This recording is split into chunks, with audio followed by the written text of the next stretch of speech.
welcome to Dose of Wonder. I'm Caitlin, your guide on this journey through mindfulness, mental health, grief, and personal growth. Each episode will dive into honest explorations and gentle reflections to help you find moments of calm, clarity, and a little bit of wonder too. So grab your favorite cozy spot, take a deep breath, and let's get started. I want to start today with a little thought experiment. If you can, and if you aren't driving, I want you to picture a busy city street. It's lunchtime, the sidewalks are packed, and the air is thick with that chaotic city energy. Suddenly, right in front of you, a man collapses. He just drops to the pavement. Now, be honest with yourself. What is your first instinct? Most of us would like to think of ourselves as the hero in our own story. We are caring, compassionate people. We tell ourselves, I'd help, of course. I wouldn't just walk on by. But the data and social psychology suggest something much more uncomfortable. If you were alone on that street, you probably would help. But in that big, busy crowd, the odds are you might not do a thing. It's not because you're a bad person or because you don't care. It's a specific psychological short circuit called the Bystander Effect. And today I'm digging into why good people freeze, the 3 hurdles that we have to jump over to offer help, and, most importantly, how to override your own brain to break the spell. A while ago, I took a fantastic social psychology course on Coursera, taught by Scott Plous. It was a bit of a deep dive, building on the criminology degree I did decades ago. One of the cornerstones of this field is the bystander effect, which really gained traction after the tragic murder of Kitty Genovese in New York back in 1964. The story went that 38 people witnessed her attack from their apartment windows and did nothing. Now, later investigations showed that the newspaper reports were a bit sensationalized. Some people did yell out, and some called the police. But the core truth remained. A crowd can act like a brake instead of a resource. The more people that are around, the less likely that any one person is to act. We all look at each other, waiting for someone else to move, because everyone is thinking someone else will handle this. No one does.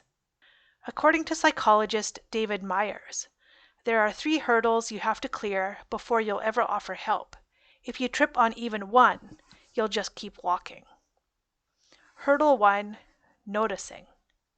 This sounds obvious, right? But in our modern world, we suffer from stimulus overload.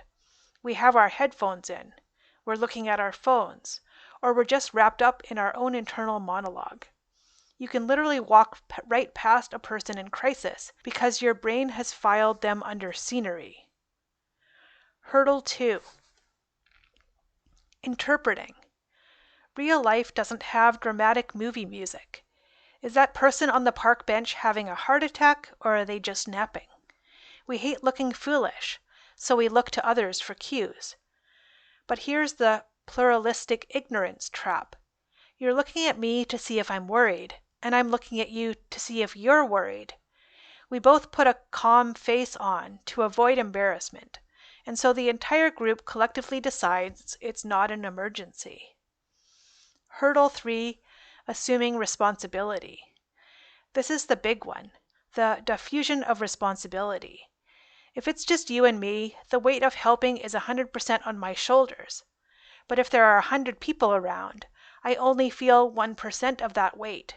I tell myself, surely someone here is a doctor, or I'm sure someone already called 911.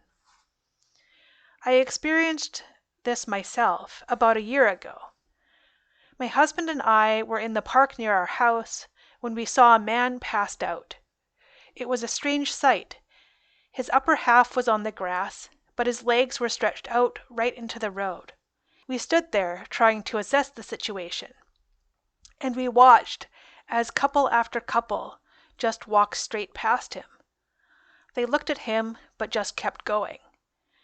I could feel that same uncertainty. Is he sleeping? Has he overdosed? Is he just drunk and passed out? If we wake him up, will he be violent? My husband said, "What if he's just sleeping?"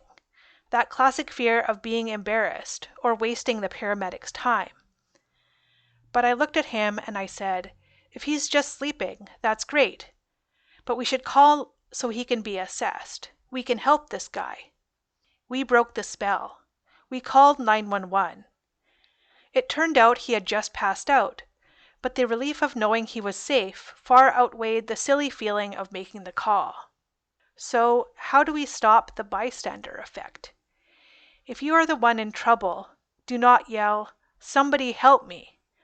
That addresses the crowd and triggers the diffusion of responsibility. Instead, single someone out. Point to a specific person and say, "You in the red shorts, help me." By making it personal, you put 100% of the responsibility on them. They can't pretend you're talking to someone else, and the social pressure to act becomes a lifeline. If you are the bystander, simply knowing about this phenomenon is your best defense. Now that you know that your brain might try to ignore or diffuse the situation, you can name it. When you feel that hesitation, tell yourself, "No one else is acting, so it has to be me." We spend our lives learning to fit in and look to the crowd for cues. Usually that keeps us safe. But in an emergency, that instinct is what blinds us. So the next time you see something that feels off, try this. Pretend you're the only person who can see it. Pretend the person on the ground only has you. Because in a psychological sense, until you decide to act, that is the absolute truth. And that's it for this week's podcast. Next week, we're going to talk about why checking things off your to-do list feels so incredibly good for your brain. Until then, stay aware, don't be too hard on yourself, and don't forget to live with a dose of wonder. In the stillness we begin,